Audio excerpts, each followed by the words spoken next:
Hello, and welcome to the Movie Universe. I'm your host, Movie Fan. Well, we just finished our Disney Legends, but I did promise there would be a bonus, and today I am covering said bonus because today I'll be talking about Disney's Pecos Bill.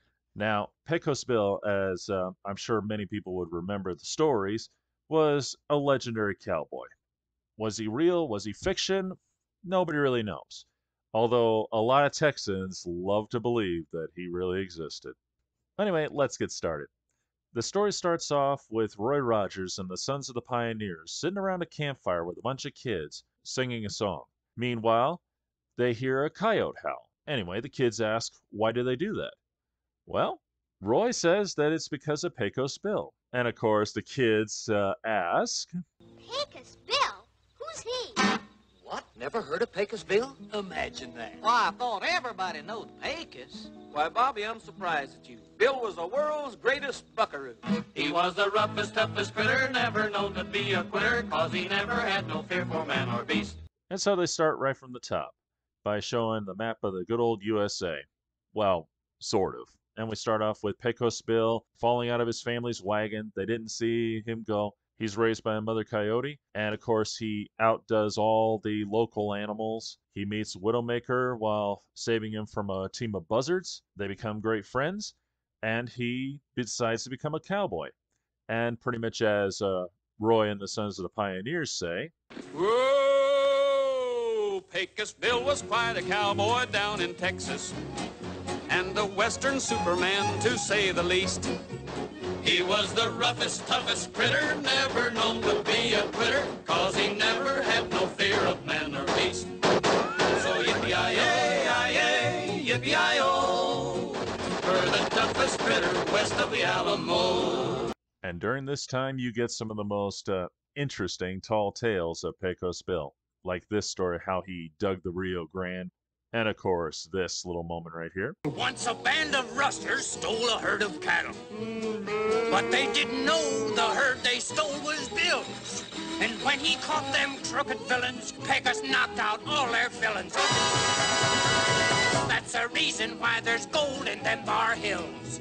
And who could forget the classic story of how he literally rode a cyclone? That one's a true blue classic. You can't talk about Pecos Bill without bringing that up. And of course, just like the legend itself, he ends up meeting the love of his life, Slewfoot Sue. He proposes to her, and of course, he promised her that on their wedding day, she gets two things, a bustle and to ride Widowmaker. That didn't go too well because this happened. That bustle. Underneath them frills and flounces, Sue's developing plenty of bounces. Got to be more than that gal could handle. And Sue took off like a Roman candle.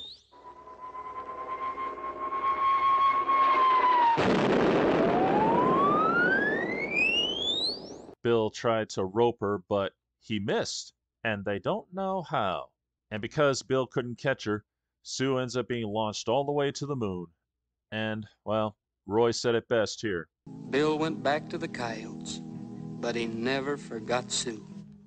And every night when the moon riz high, he'd lift his voice in mournful cry, bewailing the fate of his lady fair, his long-lost love in the sky up there. So painful was his grief to see, the varmints joined in, out of sympathy. And that's how come, to this very day, coyotes howl at the moon that way. And that's pretty much how it ends. Now, it's actually a pretty good short. Definitely worth watching. I especially love hearing Roy and the Sons of the Pioneers sing and narrate the whole story. Like I said before, I think this might be the reason why they didn't include it into the Disney American Legends, because that would have been difficult to have James Earl Jones kick off the story. Meanwhile, we go to Roy Rogers. I think that would have been hard for them to do.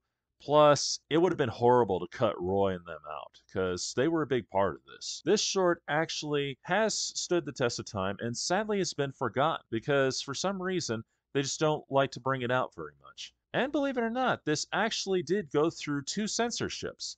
The first one is one that I think speaks for itself. While a tribe of painted Indians did a war dance, Pecos started shooting up their little games. He gave them redskins such a shake-up that they jumped out from their makeup. That's the way the Painted Desert got its name. For the obvious reasons, that was cut out. But the other censorship, and this is probably the most unusual and yet difficult one to obtain, Pecos is smoking a cigarette. And there's quite a few scenes where they bring that up, like, well, this, for instance. While that cyclone bucked and flitted, Pecos rolled the smoke and lit it. Anyway, the censorship was they chopped out the parts about the cigarette and they touched up the footage where, there was no cigarette. And you could guess what kind of damage that did to the picture. It really did some damage. Because when you got scenes like that are clearly, well, there, it really wrecks it. Especially considering how it looks like he's doing the cigarette thing. And you're asking yourself, why is he doing that? Because there's nothing there. So that proved to be a very big mistake, and pretty much everybody agrees on that, because really, it just ended up butchering it. At least with the Painted Desert scene, that was easy to cut out. For this, it really butchered it. That should be a lesson to people who try to edit out stuff like that. Now, what I like about this is it's true to the mythology of Pecos Bill, him being so indestructible. As Roy put it, he was the Texas Superman, to say the least. Of course, they do take some artistic licenses to the story, like, for instance, how Pecos ended up getting out of his family's wagon. Well, traditionally the story goes that he was fishing and he hooked a real whopper, and they pulled him out, and coyotes pulled him out of the water and they raised him. Meanwhile, his folks knew nothing of it. In this case, they put it down that they hit a bump, he fell right out, and, well, he somehow wandered into a coyote's den and they raised him. That's about the gist of it. And of course, how he meets Widowmaker was definitely changed up from the traditional story. Traditionally, Widowmaker was a big wild horse Pecos managed to lasso and break, as the old cowboys would say. For the old tall tales, he didn't get the name Widowmaker for nothing. But of course, they couldn't do that, so they just put it down that he met Widowmaker as a young colt and they became best friends. That's about the gist of it. And they even did a small tip of the cap to the legend by putting this scene right here, where he grabs a rattlesnake and starts swinging him like a lasso. That's very true to the old tall tale. Of course, they end up having him use a regular lasso, probably because they didn't want kids to actually try that, so that's okay. And of course, the whole stuff with Slewfoot Sue, that's actually pretty spot on. Of course, they had to give it a sad ending where she ends up launching to the moon, but the part about the bustle and Widowmaker, and of course even her riding in on a catfish, it's all true to the story. And believe it or not, you cannot find this whole short on YouTube or anywhere until now, because I got all the parts, I put them together, and I put them on BitChute for you. So if you want to watch this short, just click the link below and you'll get to see it. Well, I hope you enjoyed this, because I had a lot of fun covering this, and feel free to let me know. Do you think Pecos Bill should have been part of Disney's American Legends? Or do you think it was fine just the way it was? Feel free to let me know. This is Movie Fan, signing off.